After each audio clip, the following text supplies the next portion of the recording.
Alors, dans cette vidéo, ce que je vais vous expliquer, c'est comment on peut déterminer la formule moléculaire de deux éléments chimiques en prenant la notation de Lewis.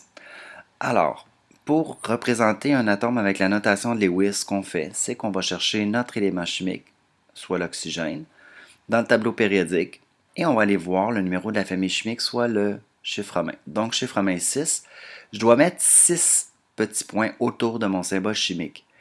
Quand je mets mes points, j'alterne. 1, 2, 3, 4, 5, 6. J'ai placé 6 points. L'endroit où on a ce qu'on appelle un doublet d'électrons, soit 2 électrons, on ne pourra pas avoir de liaison chimique possible. L'atome que je vais utiliser suivant dans ma question, c'est le Sc. Alors, si je vais chercher le numéro de la famille chimique dans le tableau périodique, j'ai le numéro 3.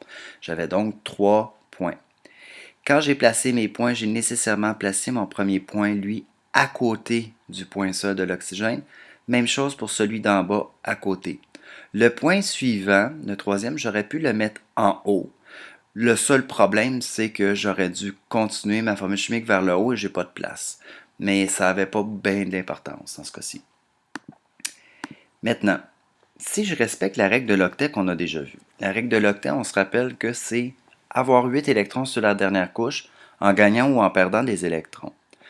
Alors, ce qu'on faisait pour le retrouver, une des techniques, c'était on regarde le numéro atomique. L'oxygène, c'est le numéro atomique 8. Le gaz inerte le plus proche a le numéro atomique 10. C'était le néon. Alors, pour passer de 8 à 10, on gagne 2 électrons. Et je vous ai dessiné l'atome selon Rutherford. Donc, j'avais normalement 6 électrons sur ma dernière couche et j'en ai gagné 2, donc je suis rendu à 8. Ce qui me donne finalement 10 charges négatives, 10 électrons, 8 protons, 8 charges positives. Donc finalement, j'ai de l'oxygène 2-, c'est un anion. Pour le C, même chose, on fait la règle de l'octet, numéro atomique 21. Le gaz inerte le plus proche est 18, donc il va perdre 3 électrons pour avoir 8 électrons sur sa dernière couche. Alors ici, vous avez l'atome selon Rutherford avec le modèle actuel simplifié. J'avais normalement 3 électrons sur ma dernière couche, mais je les perds. Alors ma quatrième couche, finalement, elle disparaît et ma dernière couche se retrouve à avoir 8. Puisque je me retrouve maintenant à avoir 18 charges négatives et 21 positives, j'ai donc un surplus de 3 charges positives. Le Sc, c'est un cation 3+. Quand on le représente avec la notation de Lewis et qu'on voit qu'on a un métal qui va perdre et un non-métal qui va gagner des électrons, on fait des flèches. Donc la flèche qui se dirige ici, ça veut dire que le Sc, il va donner son électron à l'oxygène et l'oxygène va le recevoir. Même chose pour lui. Je me retrouve à avoir un électron seul. Alors, pour que le Sc puisse donner ce troisième électron-là, ça va me prendre un receveur. Je suis obligé de rajouter un oxygène. Alors, mon oxygène ici a gagné 2, mon Sc perd 3, mon prochain oxygène doit gagner 2. Oups, j'ai un électron seul, alors je vais rajouter encore une fois un Sc.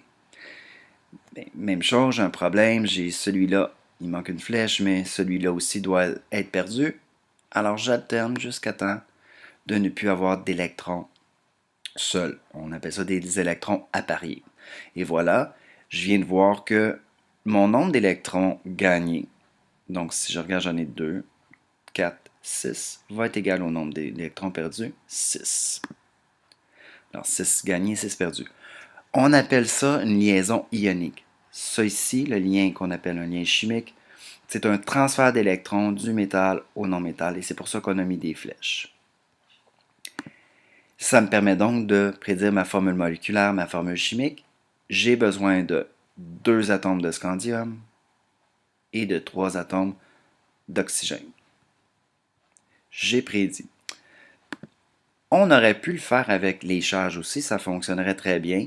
Alors, puisque le Sc est 3+, et que l'oxygène est 2-, j'ai besoin de 2 Sc et de 3 O pour avoir une molécule électriquement neutre.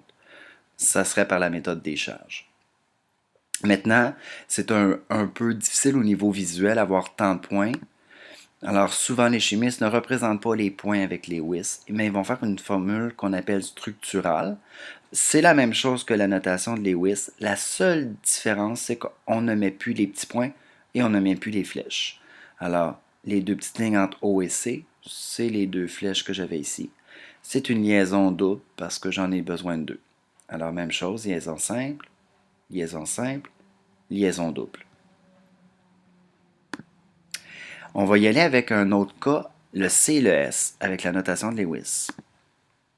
Même chose, je peux placer mes points. Je vais toujours mettre mes points vis-à-vis les deux éléments chimiques.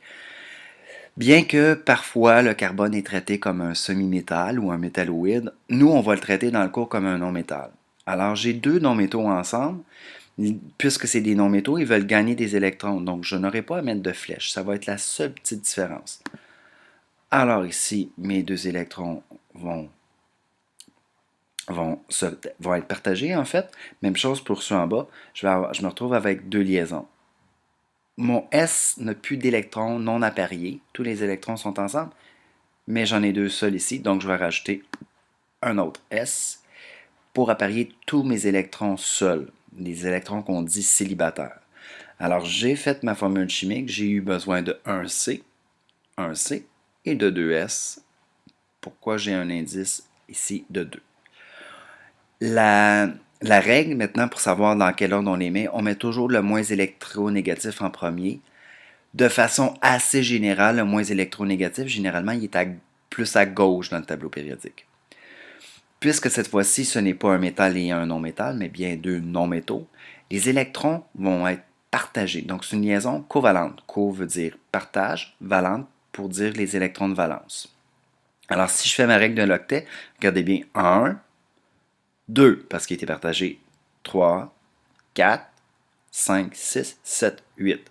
Donc, j'ai 8 électrons pour mon souffle. Pour le C, 1, je recompte lui aussi, 2, 3, 4, 5, 6, 7, 8. Même chose, 8 électrons qui sont avec le carbone. Ça respecte la règle de l'octet. Encore une fois, on va faire la formule structurale. Alors, la formule structurale, on va ôter nos points et on va juste représenter nos liaisons. Alors, j'ai du SC2 sous forme structurale. Alors, voilà pour la prédiction de formule moléculaire.